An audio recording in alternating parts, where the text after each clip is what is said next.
Einu sinni var það einfalt. Skólinn sá menntun nemenda og foreldra uppeldið.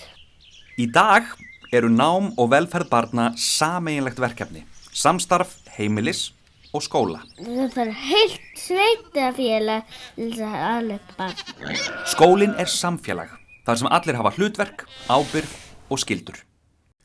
Í dag eiga að starfa foreldrafélög í öllum grunnskólum.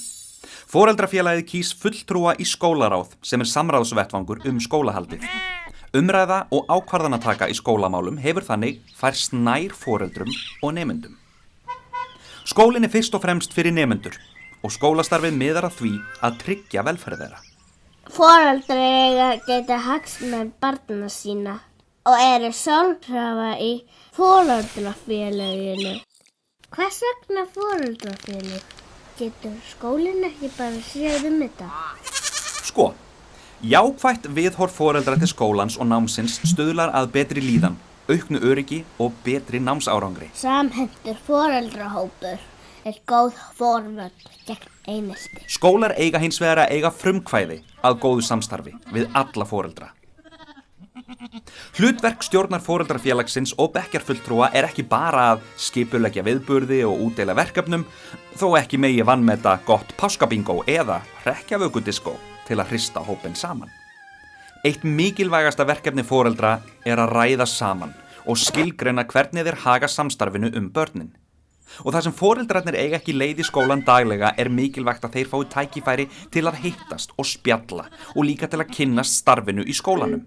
Haustfundur foreldra og umsjónarkennara er kjörinn vettvangur til að ræða samstarfið nemendur, upplýsingagjöf og samskipt. Foreldrar ættu einnig að ræða sín á milli uppeldisleg gildi, svo sem svefntíma, útivistartíma og tölvunótkun, afmælisveislur og önnur sameiginleg málefni. Foreldrasáttmáli heimilis og skóla hentar einstaklega vel. Í skólum eru ýmsar hefðir og gott er að foreldrar, nemendur og starfsfólk hafi skýr hlutverk í árlegum viðburðum. Foreldrafélagið á að setja sér starfsreglur, til dæmis hvernig stjórn og fulltrúar foreldra í skólaráð eru kosin. Mikilvægt er að kjósa líka varamenn og tryggja gott samstarf og upplýsingaflæði milli stjórnar og skólaráðsfulltrúa.